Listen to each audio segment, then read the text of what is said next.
place ya kokende kosala misala te. Mais ndenge Congo eza terre. Félix ayebisi bango ke nous sommes mabele na biso eza non exploité.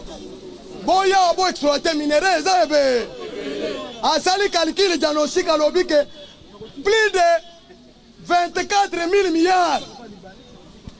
Il y a potentialité où eza na kati ya mabele. C'est-à-dire à estimer, mais estimation solo eza pas ensemble eza boete. Parce que biloko eza na se mabele. Mais ba opportunité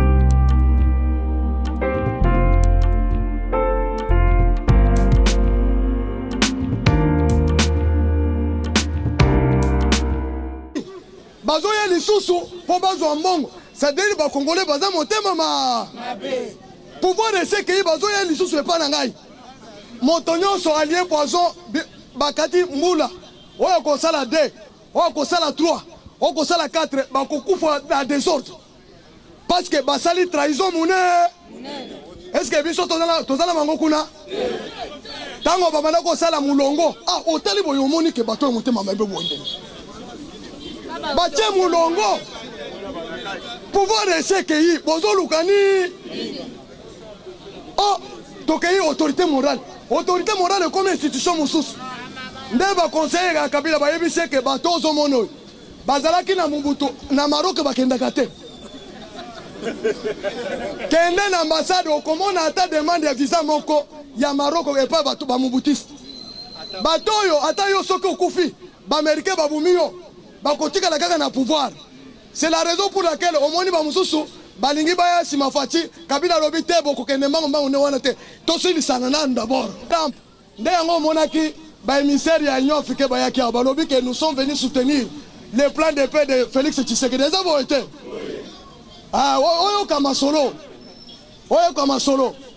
Awa, bato FCC, likambo na bango appartient à l'histoire. Parce que ba américain balingaki ba signer accord ya investissement na chambre de commerce na Tshisekedi tant que bato FCC bazana na pouvoir te.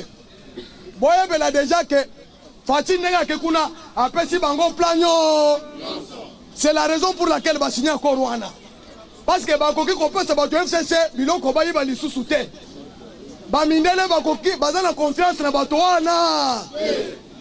C'est la raison pour laquelle gouvernement oyo bako dissoudre yango. Basali balobi boy. Soki to sali structure ya lutte contre la corruption ya civile. Bako réussir te Congolais, Africains, il faut que scotch. Eza bo te. Ndeba lobi basali police de lutte contre la corruption. Parce que bazana nyonso soki olingi bitumba bazokanga yo, soki okimi bazokanga yo. Il va suivre. Bino va combattre IDPS boyebela. Biso Etienne Tshisekedi akufi na 37 ans de lutte tanga amona pouvoir te. Aboya ki corruption eza bo te. Maintenant yo soki okei koli ya corruption. Oza mwana Tshisekedi te eza bo te. Ah, ce que vous voyez dans Kimoïb, parce que l'entreprise est ébélée. L'industrie est ébélée. Motokozanga Moussala na Congo à cause de la. D'ailleurs, les bisous tous amouké. Boyoka d'abord. 3 millions des investisseurs. Mais les investisseurs, les hommes d'affaires, Motozana 10 entreprises. Motozana 50. Motozana 20. Bazali nango. Mais Bazala qui na place ya kokende kosala misala te. Mais ndenge Congo est à terre.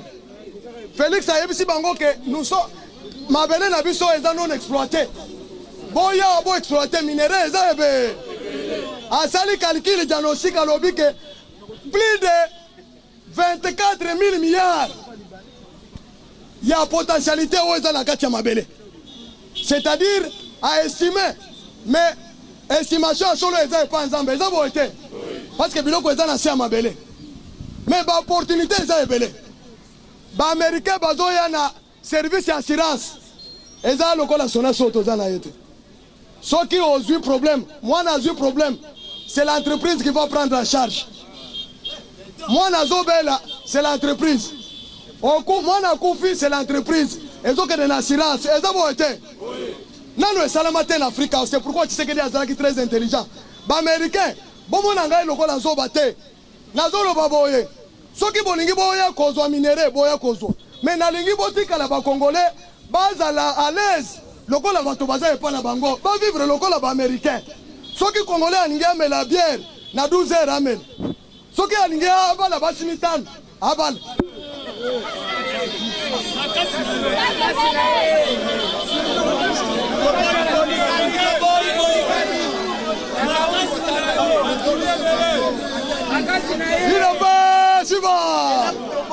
nalobi boye papa Etienne Tshisekedi le frère Etienne Tshisekedi alobaki boye ayebisi baaméricain besoin onga naza nango eza koboyela bino bozwa minere te boya koexploite mais bacongolais soki aza maladi azwa soin ya maladi eza boye te congolais azala na place ya bien alala kitoko congolais azala na courant azala na mai azala na makambo nyonso oyo bato ya poto bazali nango bacongolais oyo baza na poto baboya koya awa te parceke baza na mayele makambo nyonso wana bazotyango awa baexpert en science bazoya bazosala baekole ya transformation ya mentalité bazoya nde tolobi boye bakombata ya idps tolakisa exemple pouvoir oyo tozwi yango etikala libelali maintenant bakosa yo te ke pouvoir oyo bapesi biso lokola kado eza bitumba oyo tobundaki 37 ans de litre eza boye te maintenant bandeko na biso ya opposition bon nazopesa bino réponse oyo Faci apesi bango nyonso Mbemba Moïse Katumbi Martin Fayulu Muzito balobi te Faci na ndenge tomoni masolo moyen totikala lisusu nsima te toza na badepute na biso tolingi totia nsima na yo ndenge ozodissoudre gouvernement boye na boye boboyi natuni bino bakomata bolobi nini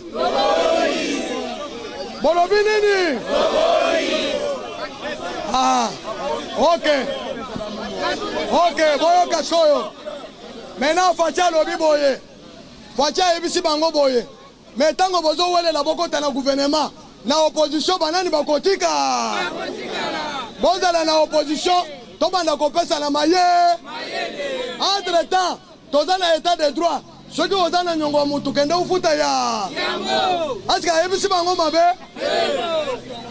en tout cas nazoyebisa bino ke pouvoir oyo tobatela yango malamu tozoumela nango mpona kosukisa bakongolais kofaire souffrir bakongolais te tozosala yango tozoumela nango pour le bien-être des peuples congolais mais boyebela déjà soki oyoki moto na message ya tribalisme transmettre déjà message parce que nous traversons les moments de turbulence parce que boyebi tango Mobutu akimaki bao bazaki na intérieur tango ofle la kotaki bato wana bakende basalaki des autres makasi eza boye te bozala prudent barwandais oyo baza na armée na biso avant bakende bakosala dégâts eza boye te maintenant parce que bacomprendre déjà que le taux se resserre autour d'eux nde omoni agitation ezali mpona bapoliticien bayebi ke baza na esika kokende te bakangi frontière moyen okima eza te baaméricain bakozwa katanga nyonso ndenge katanga ezalaki ya kala mpo basécurize trafic ya uranium ebima lisusu maintenant bandeko na biso ya Israël parce que contrat Félix alobi ke tosali alliance bokeba nde oyoki ke alliance ebumaka bato ya Israël eza boye te na Bible ndenge tozwi alliance na Israël ye akosala sécurité na biso mpe tozopesa mabele exploité eza boye te Faci alobi ke bokende na Beni bofanda na Beni maintenant sikoyo toyoka yo Martin Fayulu na bafridola mbongo ndenge bozofinanse bagroupes armés ADF na bato ya Kabila bofinanse lisusu parce que toyebaki te oyo eza contraste comment ça fait-il que Kabila toza na ye na coalition bato ya lamuka bazoloba tete bengana Kabila kende entre temps mwasi ya Kabila Olive Lembe azofinanse Bokecho po ao asakana na Faci beton na poto est-ce que bokoki koyoka makambo wana c'est-à-dire lamuka na FCC baza eloko mo tango tozoloba lamuka eza élargi eza na société civile eza na église na kati eza boye te boza na ignorance te Lamuka eza diversifié. Ba terroriste baza na kati ya Lamuka. Bomonaki Musa Nyamwisa akimaki te.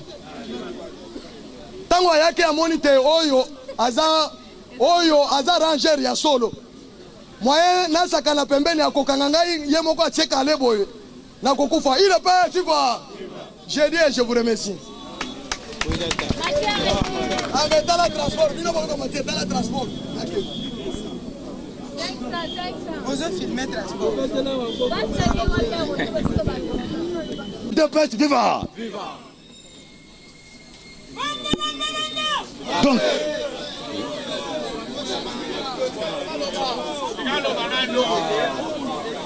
il te peste viva.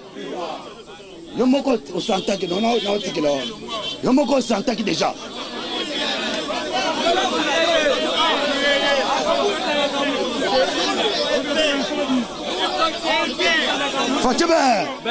Fatibé. Papa, pouvoir les blagues mon frère. Awa ndenge tozoloba awa. Ya s'il vous plaît. Awa ndenge tozoloba awa, fachaza likolo. Mais ce Peter Forme est très clair. D'ailleurs, Mati poste Mati a commis chargé à la région à Sahel, à longueur Grand Lac à Mati. Donc Peter Forme est très clair. A Ebisi Fayulu à lobby. C'est quel discours la vérité des huiles. À quel Ebisi n'a des petits points à Kingagat à lobby. Ndeng toza il faut te protéger. Au lobby nini. Ndeng on a délai. Ndeng moni batoli baza déjà informé. Babi tu sais que daza déjà l'écolo. Ndeng moni Fachi est très puissant, je vous assure mes frères.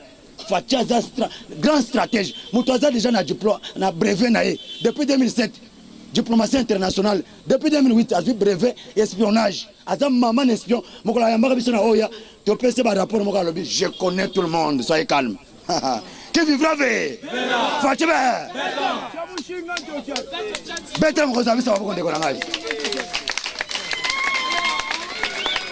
Papa.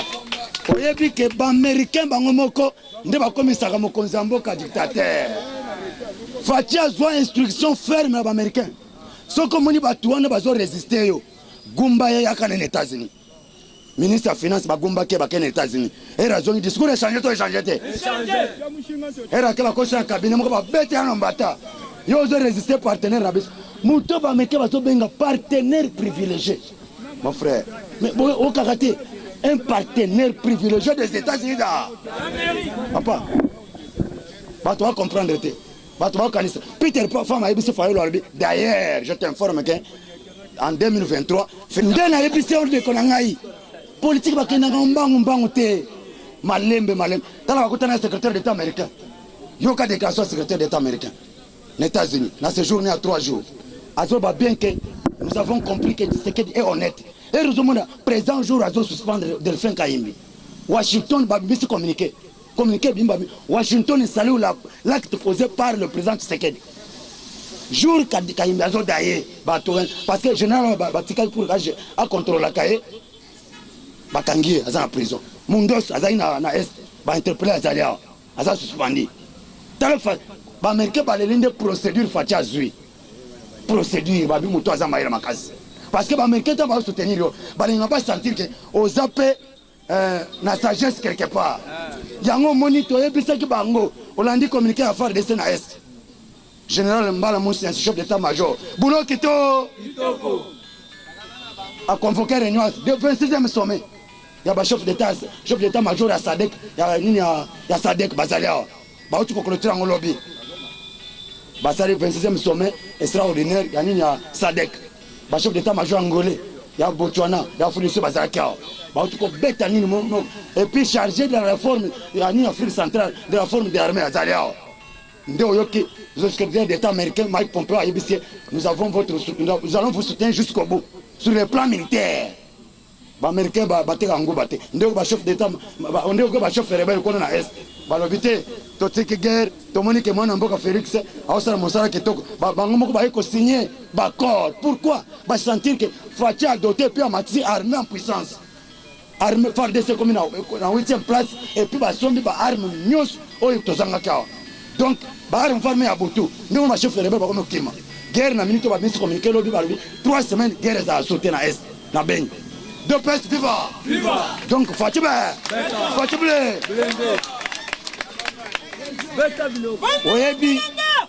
Oyebi délégation qui t'a dit nango. Taba juif. Et réseau kaso bête. Oyebi kende konangai. RDC est là qui bloqué. Sur le plan spirituel, Mobutu a poni Égypte à la place d'Israël. Au contraire, sur le plan spirituel, Égypte est à l'école au poni pharaon, au poni diable. C'est quand il a fallu qu'il y ait un autre président où il a consigné un nouveau contrat. Ndeba prophète juif ba ibisa fatikala convoquer prière na martyr pour que batuno soit prier ou signer un nouveau contrat dans Zambie. Wana ou accélérer au combat parce que mboka isa maboka diable. Ndeo monisco il a fallu qu'il y ait une autre personne à signer un nouveau contrat. C'est pourquoi mon discours a bêti ba juif américain ba mo ba sentir que tu peux aller en Zambie. Yoka discours. Je prie pour tous les chrétiens, toutes les familles chrétiennes qui prient pour Israël. Comme il est écrit en psaume, priez pour la paix en Israël, de l'Israël. Papa, décider télémi pour nous saluer Félix. Tu vas sentir que sur le plan spirituel, c'est très puissant. Et puis, on comprend Genèse 12:3. Pour la nine, à lobby, maudit soit celui. Je maudirai ce qui te maudira. Ça veut dire quoi? Ce qu'on maudit Israël aux maudits. Dans le pays, nous, ils ont maudit. Dans la minute, on est sur le plan spirituel, Fatih a délivré RDC. RDC, comme le peuple béni, parce que ceux qui ont sali alliance dans Israël, ils ont béni, ils ont protégé par Dieu Tout-Puissant. Nous avons des alliés avant en 2018. Premier allié, l'Éternel Dieu des armées. Deuxième allié, c'est la communauté internationale. Avec ces deux alliés, nous irons jusqu'au bout et nous gagnerons les airs. C'est pourquoi tu as affronté qu'avec où ça marche, nous irons les airs.